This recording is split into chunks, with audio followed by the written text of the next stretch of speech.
அனைவருக்கும் வணக்கம்.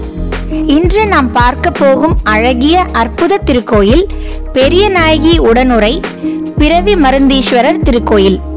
இந்த ஆலயம் மாங்கல்ய வரம் அருளும் திருத்தலங்களில் முக்கியமானதாக திகழ்கிறது.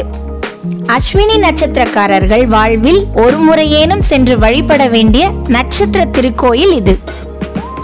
திருவாரூர் மாவட்டம் திருத்துறைப்பூண்டியில் அமைந்துள்ள இந்த கோவிலை அங்கு பெரிய கோயில் என்று அழைக்கிறார்கள். 1000 வருடங்களுக்கு முன்பு சோழர்களால் கட்டப்பட்ட திருத்தலம் இது.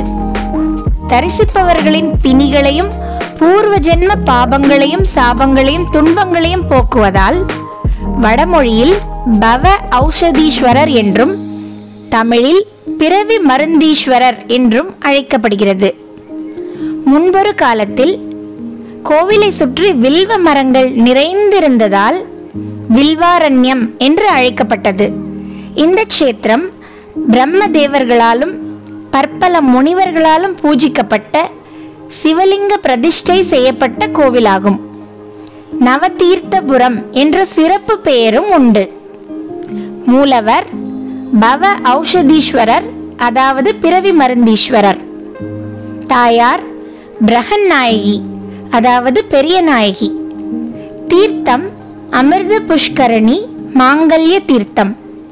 மிக அழகான நந்தவனம் கோவிலுக்குள் உள்ளது.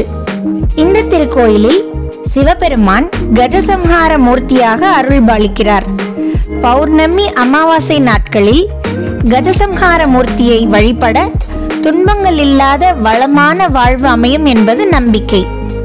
கோவிலின் திருச்சுற்று பிரகாரத்தில் விநாயகர், வள்ளி தேவயானையுடன் சுப்பிரமணியர் சந்நிதி, கஜலட்சுமி சந்நிதி, தட்சிணாமூர்த்தி, துர்க்கை, பைரவர் சன்னதிகள், லிங்கோத்பவர் மற்றும் நவகிரகங்கள், பஞ்சலிங்கங்கள் அமைந்துள்ளன. இது உப தீர்த்த விடங்க ஸ்தலம் ஆகும். அதனால் இங்கு தியாகராஜ சுவாமி சன்னதியும் உள்ளது. அருள்மிகு சந்திர சூடாமணி தாண்டவர்க்கு தனி சன்னதி உள்ளது. மேலும் தாயார் சன்னதிக்கு செல்லும் வழியில் கோயில் வளாகத்திற்குள் வேதாரண்யேஸ்வரருக்கு தனி சன்னதி உள்ளது. அங்கு லிங்க வடிவம் மட்டுமல்லாது சிலை வடிவிலும் சிவபெருமான் காட்சி கொடுக்கிறார். சுவாமிக்கு எதிரில் அகத்திய பெருமான் அமர்ந்த நிலையில் தியானிப்பதை காணலாம்.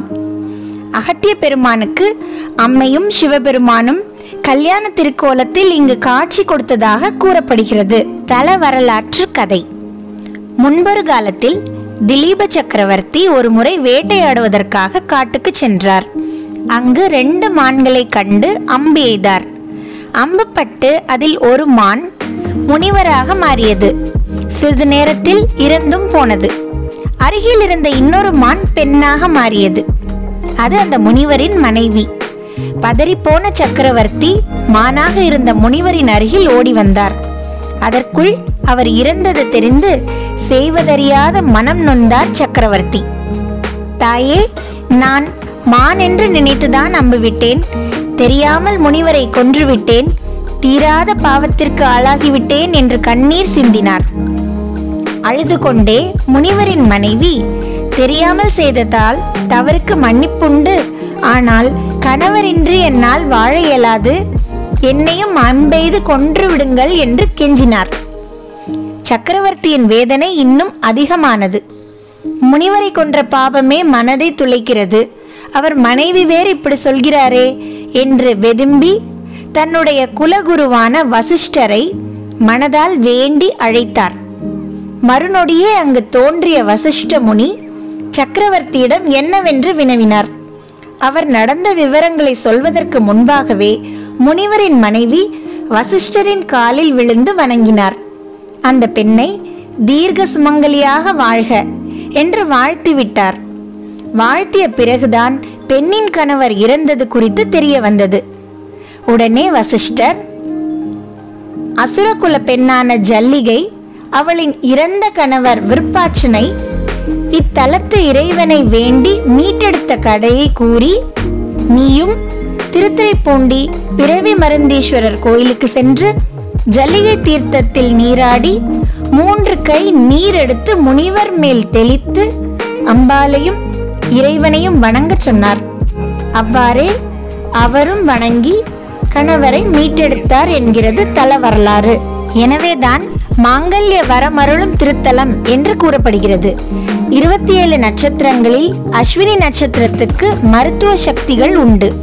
அந்த நட்சத்திரத்திற்குரிய அதிதேவதைகள் தினமும் இந்த தலத்து இறைவனை வழிபடுவதாக ஐதீகம். எனவே அஸ்வினி நட்சத்திரக்காரர்கள் வருடத்திற்கு ஒரு முறையேனும் இங்கு வந்து வழிபடுவது அவர்களுக்கு நன்மை தரும். அவர்களை தவிர ஆயில்யம், அனுஷம் நட்சத்திரக்காரர்களும் சென்று வர நல்ல முன்னேற்றத்தை கண்கூடாக காணலாம். நினைத்து கூட பார்க்க முடியாத மாற்றங்களை வாழ்வில் பெறலாம் என்பது உறுதி. அனைவரும் வழிபடுவோம். வாழ்க வளர்க.